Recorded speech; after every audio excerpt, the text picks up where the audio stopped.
सुप्रभात बच्चों, कैसे हो आप सब। मैं आशा करती हूँ आप सब बहुत अच्छे होंगे, खूब आनंद से रह रहे होंगे। आओ बच्चों, हिंदी की कक्षा में आज के अध्याय को शुरू कर लें।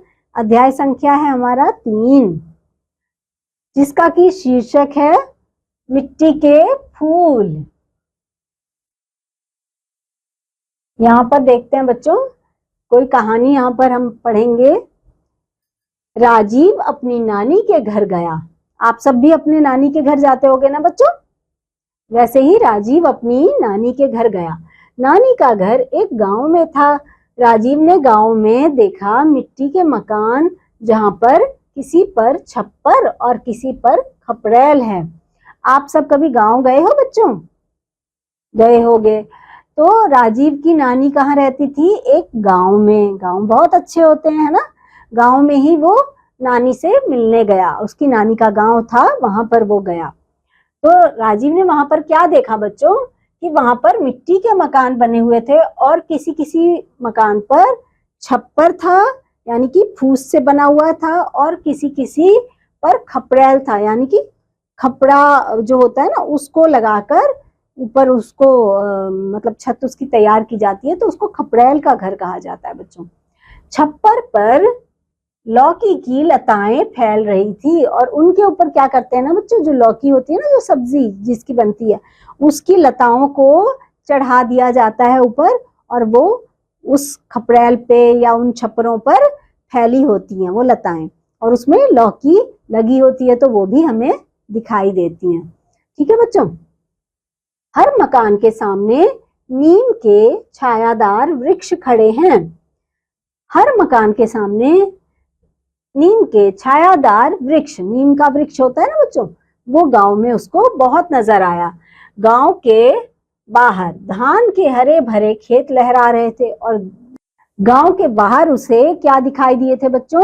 धान की खेती, धान की फसल जो कि खूब लहलहा रही थी, यानी बहुत अच्छे से, जैसे हवा के झोंकों के साथ हिल डुल रही थी, उसको लहलहाना कहते हैं, लहराना कहते हैं।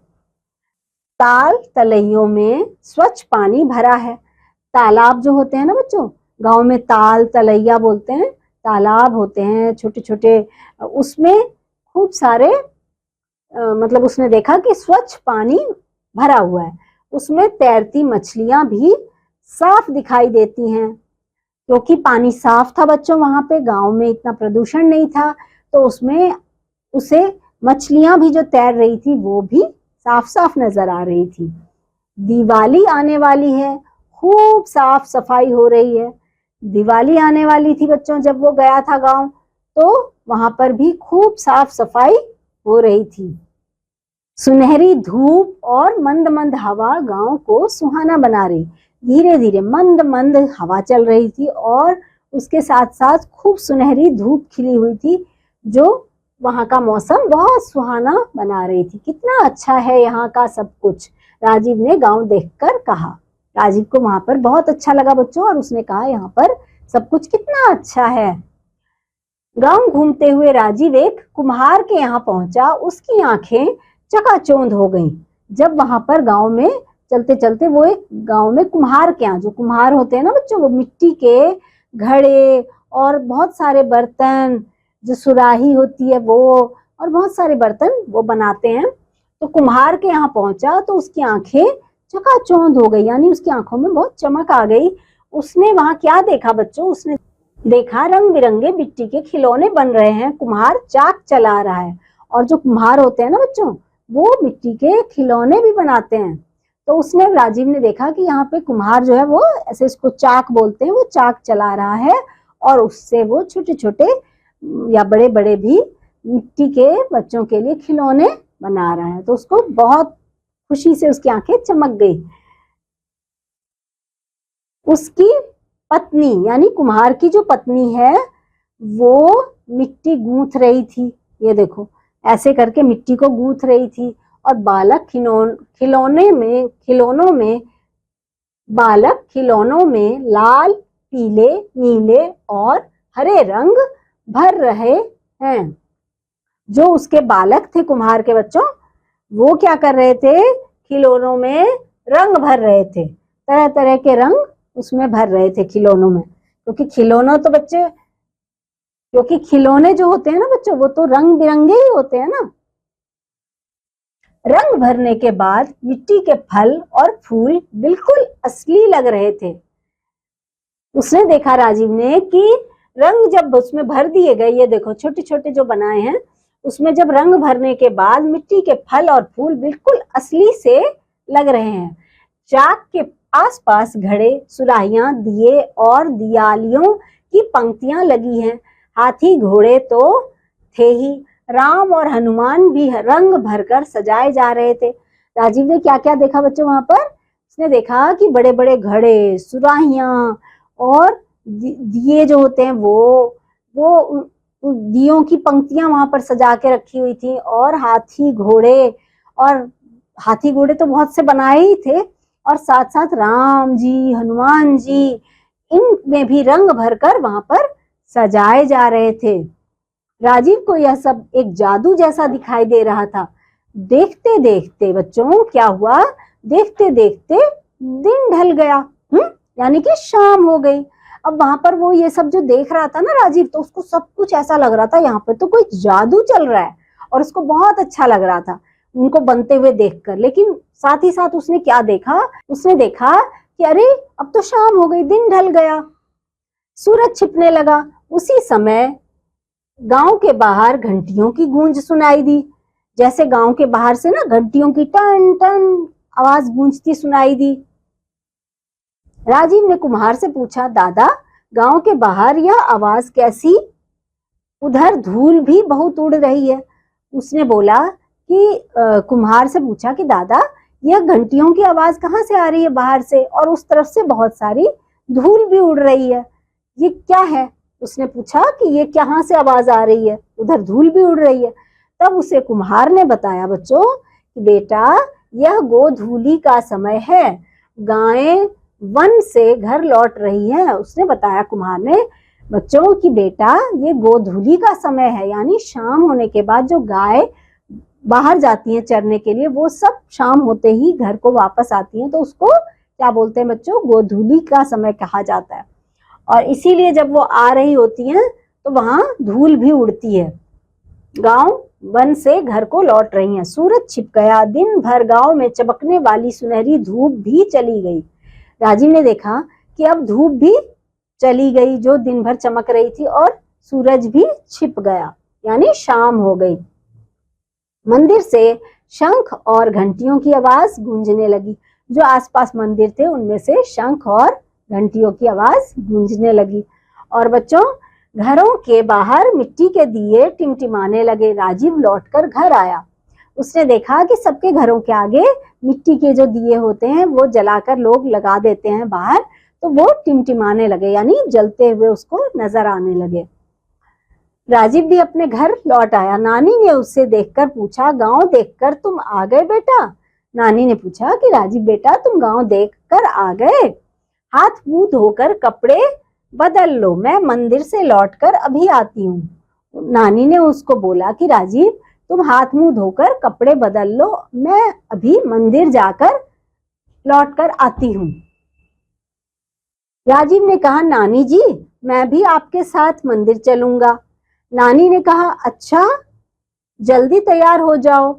फिर नानी के साथ मंदिर जाते समय राजीव सोचने लगा, जो गांव इतना सुंदर है उस गांव का मंदिर भला कितना सुंदर होगा।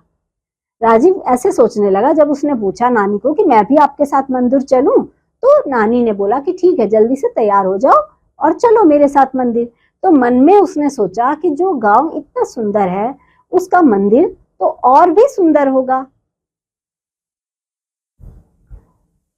आइए बच्चों हम शब्द के थोड़े से अर्थ भी जान लेते। वृक्ष का मतलब क्या होता है बच्चों? पेड़। स्वच्छ का मतलब क्या होता है? साफ। हाँ, और पंक्ति का मतलब क्या होता है बच्चों? कतार। हाँ, जैसे लाइन लगाते हैं ना उसको बोलते हैं कतार। और टिमटिमाना क्या होता है बच्चों? चमकना। और गोधूली मैंने अभी आपको बता दिया, गोधूली का समय यानी कि शाम का समय। अब थोड़ी से यहाँ पे सवाल हैं जिनके जवाब देखते हैं कि क्या है। राजीव कहाँ गया था? राजीव गांव गया था, नानी के गांव गया था। राजीव गांव गया था। प्रत्येक मकान के सामने किसका पेड़ था? प्रत्येक मकान के सामने नीम का पेड़ था। राजीव ने गांव में क्या देखा? राजीव ने बहुत सारी चीजें देखी, कुम्हार से मिला और भी बहुत सारी चीजें देखी। राजीव की नानी का घर कहाँ था? कस्बे में, गांव में, शहर में? गांव में था, है ना बच्चों। यहाँ पर सही का निशान लगाएंगे। छप्पर पर किसकी लताएं फैली हुई थी? ये देखो, तोरी, लौकी। किसकी? लौकी की, है ना बच्चों। और गायें कहाँ से लौट रही थी? खेत से, पहाड़ों से या वन से? वन से। शंख और घंटियों की आवाज कहाँ से आ रही थी? अखंड कीर्तन से, युद्ध भूमि से, मंदिर से? मंदिर से आ रही थी ना बच्चों। किसने कहा और किससे कहा? कितना अच्छा है यहाँ सब कुछ, ये किसने कहा? ये राजीव ने कहा। और किससे कहा? नानी से कहा, है ना।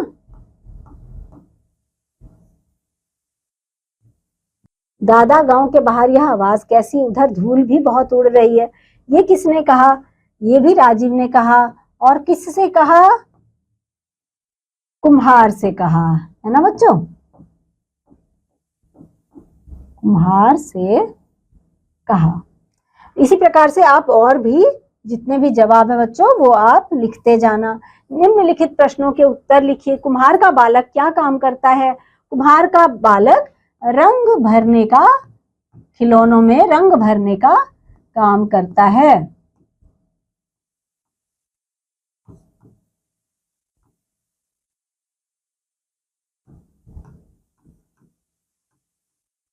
इसी प्रकार से बाकी आप सारे सवालों के जवाब इसी प्रकार से लिखेंगे।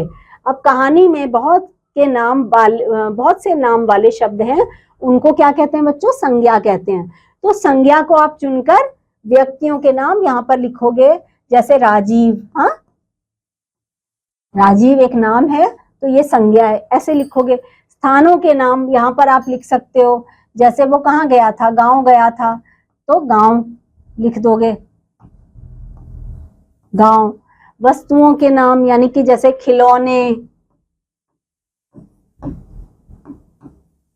खिलौने। इसी तरह से बच्चों आप बाकी भी यहाँ पे संज्ञा वाले शब्दों को चुन चुन कर और लिखते जाना। कुछ शब्द ऐसे होते हैं जिनका प्रयोग अनेक अर्थों में किया जाता है, ऐसे शब्द अनेकार्थी कहते हैं। जैसे यहाँ फल जो शब्द होता है बच्चों, उसके दो यहाँ पर अब हम देखेंगे अर्थ हैं। एक फल का अर्थ होता है परिणाम, और एक फल का अर्थ होता है खाने वाला फल जो हम खाते हैं, जैसे आम और केला। पानी, पानी का अर्थ होता है इज्जत, और पानी का अर्थ जल भी होता है जिसे हम पीते हैं। ठीक है बच्चों। समान अर्थ वाले शब्द लिखिए। जैसे घर है, इसके साथ हम इसका दूसरा अर्थ वाला शब्द भी लिखेंगे, गृह। और वृक्ष का हम लिख देंगे पेड़।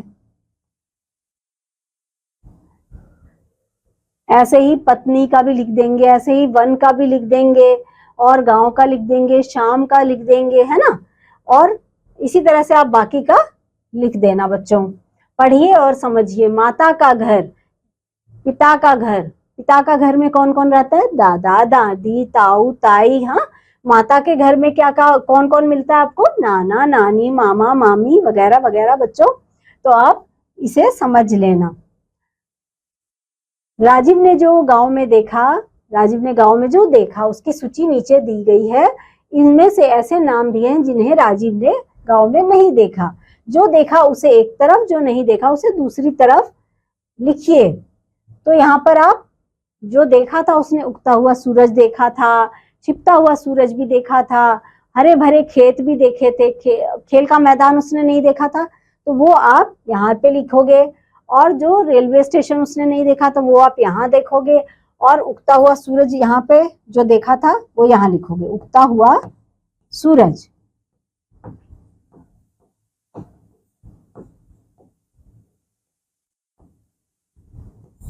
इसी प्रकार से खेल का मैदान उसने नहीं देखा था, उसे हम यहाँ लिख देंगे। खेल का मैदान वहां उसने नहीं देखा था, वो हम यहाँ पर लिखेंगे। बाकी भी आप ऐसे ही छांट कर लिख देना बच्चों। तो बच्चों अभी हमने राजीव का नानी के यहाँ जो वो गया उसका ये अध्याय था और हमने उसकी राजीव की कहानी सुनी, हमें बहुत अच्छा लगा। आपको भी अपने अपने गांव की याद आ गई होगी ना बच्चों, वहां पर जाकर नानी के घर जाते हो तो बहुत अच्छा भी लगता है आपको। तो इस अध्याय में बच्चों इतना ही, अगले अध्याय में एक बार फिर आपसे मिलूंगी, तब तक के लिए बच्चों बाय बाय।